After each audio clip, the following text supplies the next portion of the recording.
you are the man, the myth, and the legend, TR. And I must admit, I agree. I mean, I didn't realize that you and I kind of arrived on the scene at a similar time, but I got here in 1990 and, covered the Rangers for a few years just as a reporter from TV, and then got on the beat, if you will, when I got on the broadcast in the middle 90s. But at that point, you seemed like a veteran, maybe even a grizzled veteran.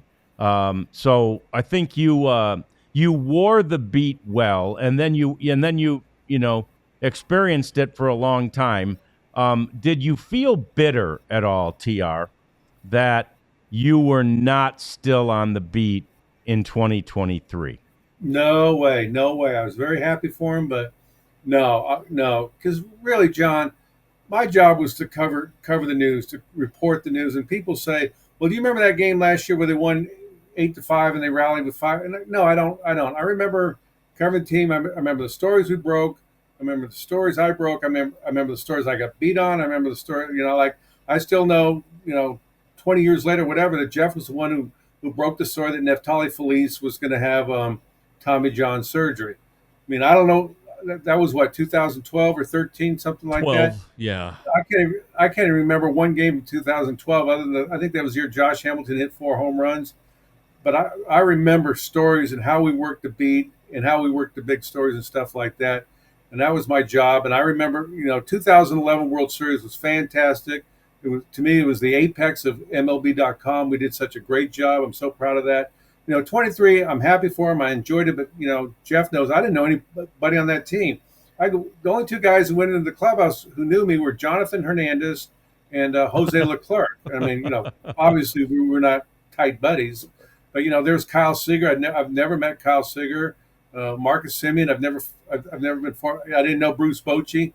So one thing. I was a military brat, and I moved around the country, and I always rooted for the home team. So I grew up a Red Sox fan, and then I lived in Alabama, and I followed the Atlanta Braves, and of course I'm from San Francisco, followed the Giants and the A's. But when I moved to Texas, I was focused on the Rangers. So once I retired, I was happy for them, but no bitterness at all. Well, that's good. Yeah. Yeah. But at the time I was doing Rangers Today, which started in 21, and one of the first people to help me out was TR with what he called TR's memoirs, and we've transferred some of them over to the DLS site. But I think, and I don't know if this is public information, but there might be something coming out about those. We're working on a book that we're hoping to come out this spring.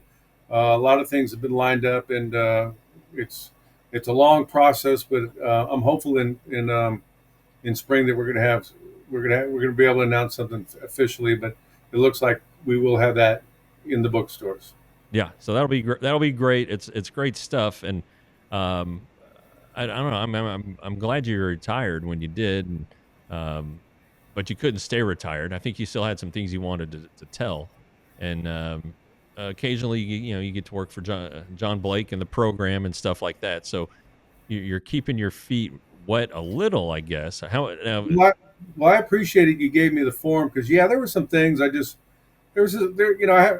have a lot of institutional knowledge. I mean, everybody knows that. I mean, I was there for 32 years. And there was stuff I just wanted on the record in some kind of forum where hardcore Ranger fans who were interested could read about it. I don't know what our readership was. I don't know what if the book comes out, how many we're going to sell. But at least I got it out there. I had a lot to say, and I've said it, and I really don't have anything. We've kind of stopped it because I just don't have anything more to say. But other than a few stories here and there, but I really appreciate you giving me that forum. Yeah, well, and it's kind of the Dave Hostetler story. Just a lot of people like that one, and just kind of the random ones that you threw in there, whether you were on the beat at the time or not. The history of the Rangers, how they got to Arlington, that was a great one. And then you wrote a 6-parter on John Daniels, 6 parts. Yeah. Wow. TR, I didn't give him a length. He just went. Yeah, that was a great thing about Jeff. I said, Jeff, this is gonna be a long one. He says, don't worry about it. I said, this could be a 2-parter. Don't worry about it, Jeff. I'm up to 3 parts. He said, "Don't worry about it." I mean, Jeff was the best editor I ever had. Well, all right. So let's do this. Let's hear that. Can you tell us the Hostetler story? Oh, I just repeated it. I just did the story of how Dave Hostetler came up in 1982, and he came out of nowhere. He'd come over in the Al Oliver trade. They traded Al Oliver to the Expos for Larry Parrish and Dave Hostetler. And Parrish got off to a horrible start when he came here in '82. I mean, he was like hitting 173 or something like that. And it was a buff. Al Oliver was Al Oliver hitting his way in Montreal. So suddenly in June, Hostetler comes up out of Denver and just starts hitting home runs. I mean, like Buddy Bell told me, it was the first time any player really got the whole Metroplex excited about baseball. And he got on a run. He hit about 11, 12, 13 home runs in the middle of the summer. Of course, Hostetler translates into Haas, which translates into Bonanza. And so your predecessors on Channel 5 and the others started playing the Bonanza theme song whenever Hostetler hit a home run. And it was just wild. I mean, for a whole month, about 2 or 3 months, he was just fantastic. And then he just died. I mean, next year, he never repeated it. He was the ultimate flash in the pan. He's a great guy, still lives in Arlington, still goes to Ranger events. I talked to him for a few hours. He was great, no bitterness, no regrets, and enjoying life, has a nice house, beautiful house. And, it's an incredible story. There's still some legends in the range. Pete Incaviglia we did that story. I mean, that guy, you were here, John, for Incaviglia at the end, I guess. But when he came up that first year and goes to spring training, hits that ball through the fence in the outfield. John Blake was like all over that. He running tours out there. Incaviglia hit that line drive to left field. Well, that left field was rotted wood. It kind of just chipped off the top of it. But no, that was just a few years after Roy Hobbs and all that. So John Blake had his Roy Hobbs in the natural, and that was an amazing story too. So. Even up to before they finally got to the World Series, they had a lot of great moments, a lot of bad moments. But I mean, it was just, even before me, through me, and now after me, this whole franchise has been one wild ride.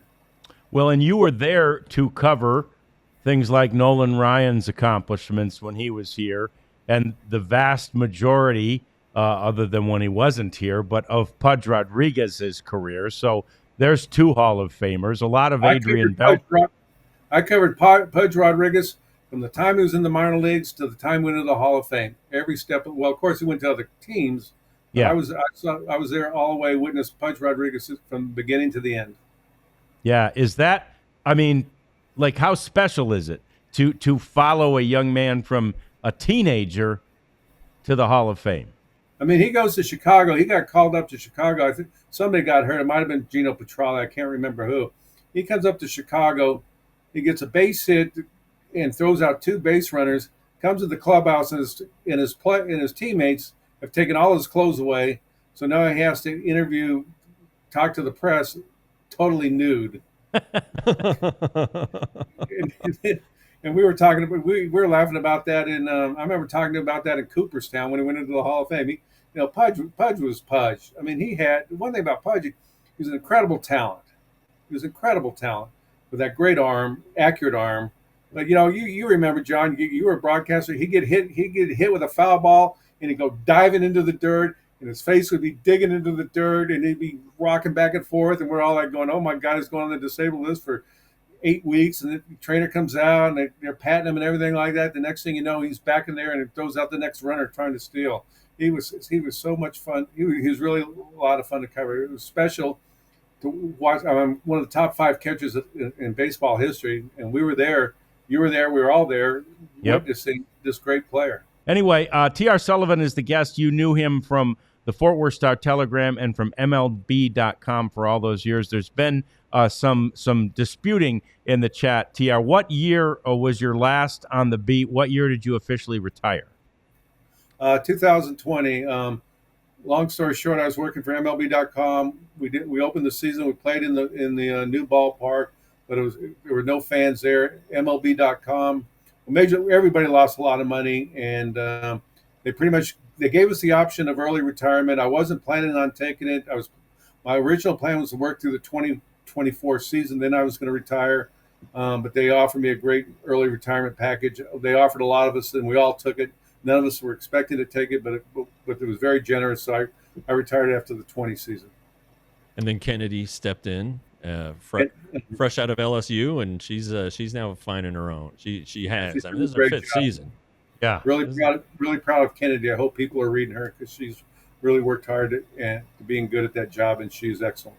Did she overlap with you for one season or no? No, I'd never met her until they hired her. Okay, Yeah. Gotcha. Wow. Yeah, Okay. So she's been figuring it out on her own.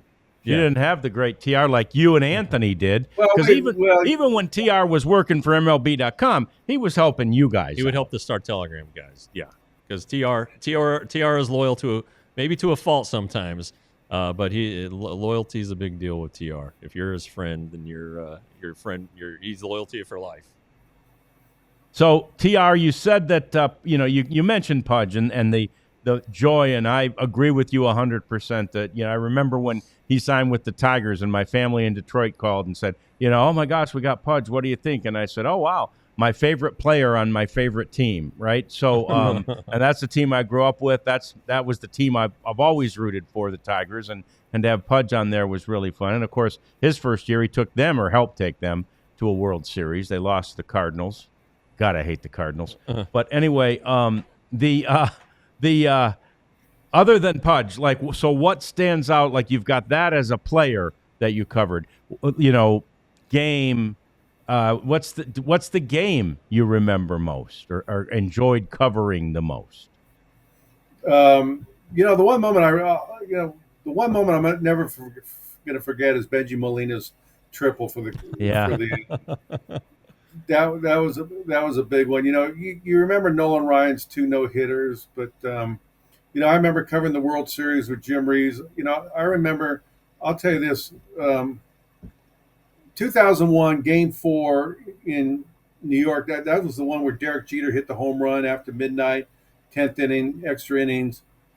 The Rangers were trying to find a general manager. They had fired Doug Melvin, and we're down to John Hart and Dave Dombrowski. And the game is like in the 8th inning, and the crowd at full capacity at Yankee Stadium. And I'm sitting there on the phone in the 7th, 8th inning trying to call sources to see if the Rangers made a decision on who the general manager was. And we found out that it was John Hart. So I'm sitting there writing a story that John Hart's going to be the next general manager while 50,000 Yankee fans are rocking that in the old Yankee Stadium. You remember the old Yankee Stadium? Both of you were there, right? You remember how that thing could rock. In the World Series, that thing would just shake. And that stadium is shaking. I'm trying to file a news story and keep up with this game. And it's after midnight. And that, to me, was one of the that was a night I'll never forget, having to write a news story and cover one of the most historic baseball games ever, all at the same time. Yeah, one of the first stories that TR wrote for my website, it might have been the first, was the '89 World Series, the earthquake. There, and because TR was there, and of course his a lot of his heart and soul is in San Francisco, and so I'm sure you'll never forget that one. Oh no, because we'd had an off day, and I was kind of hungover after celebrating the off day, and I'm on the field before the game, and I'm like starting to feel a little woozy. I'm in this group talking to Don Fear about they had a labor dispute coming up next year. So we're sitting there talking to Don Fear, and I'm like going, oh my God, I'm going to end up losing it here on the field and embarrassing myself in front of the whole World Series. And that's all anybody will ever remember this night is me throwing up on the field. So I went upstairs, got something to eat, and I was fine. So Jim Reeves and I were sitting in the upper deck, and this is Game 3. The A's had won Game 1 and Game 2 in Oakland. And Will Clark, the first baseman, we all remember Will. Will said, well, wait till we get the Candlestick Park. And our fans are going to be really behind us and blah, blah, blah. So we're sitting there. The game's about ready to start in about 5-7 minutes. And all of a sudden, I hear this roar. And I'm going, holy shit. Excuse me. Holy That's cow. Okay. You're all right. We're on cable or something. Yeah. These fans are really into this. These fans then I start to feel a rumble and more of a rumble. And I'm going, oh, it's an earthquake. And then the next thing you know, and I've been in five 5 earthquakes in San Francisco during my 4 years there. And, there were rumbles, and sometimes you get a little bit of a shaking. But this, I saw a stadium, Candlestick Park, with 60,000 people in there, shaking violently left and right, just going back and forth, and it was so violent. It scared the crap out of me. It scared the crap out of all of us. And finally, it finally settled down, and I'm like, okay, we're okay. The earthquake's the game's gonna start. We'll be fine. Then I look out in center field, and there's a long column of black smoke going straight up, way beyond center field, and that was where that whatchamacallit, the freeway collapsed and killed those people. That was where most of the people who died in the earthquake died. Yeah. And we were sitting there. Jim Reeves had one of those old little radio TVs. You guys remember that battery operated TV that you watch?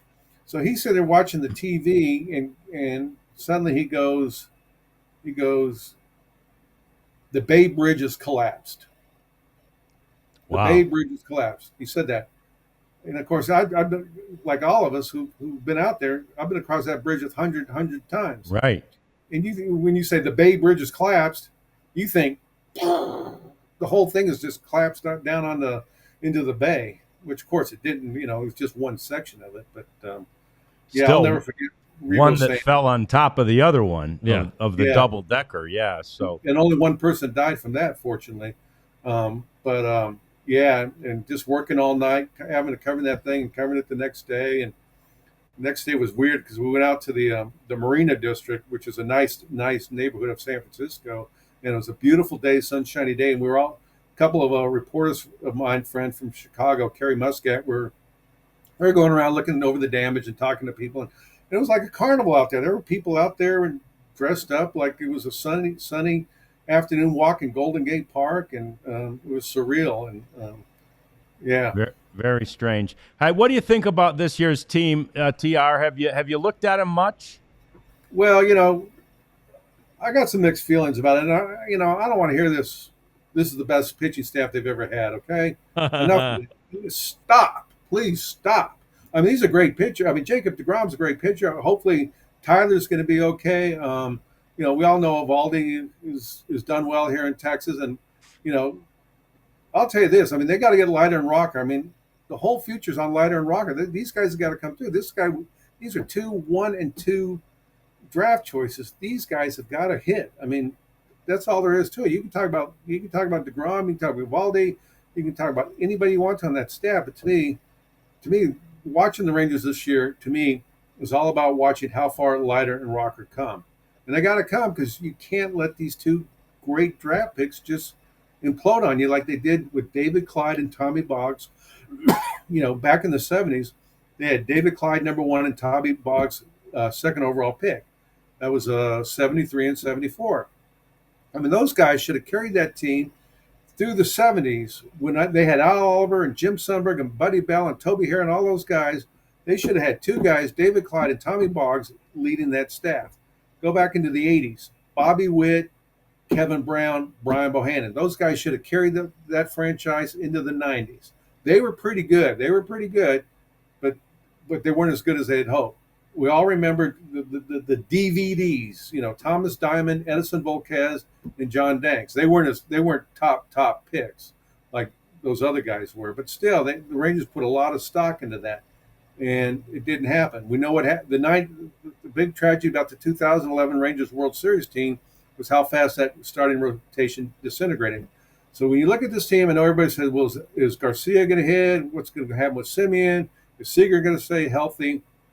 Now, obviously, you want Langford and Young and Heim to come through. I mean, those guys are huge parts of those teams. Now, those guys are also high draft picks.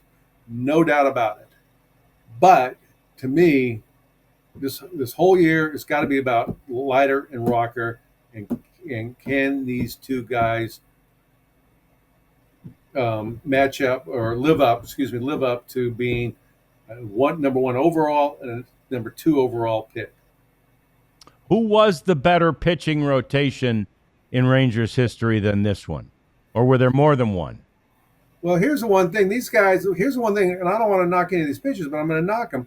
They're going 5 or 6. They're going 5 or 6 innings. Okay, you can say, well, these guys are great. Well, that's good, but they're only going 5 or 6 innings. I mean, you go back to, the '96 team when they had Ken Hill, they had um, John Burkett, they had Bobby Witt, they had Roger Pavlik, they had Darren Oliver. Those guys were going 7 or 8 innings. You go back to the '70s when you talk about Hall of Famers. The 1977 team.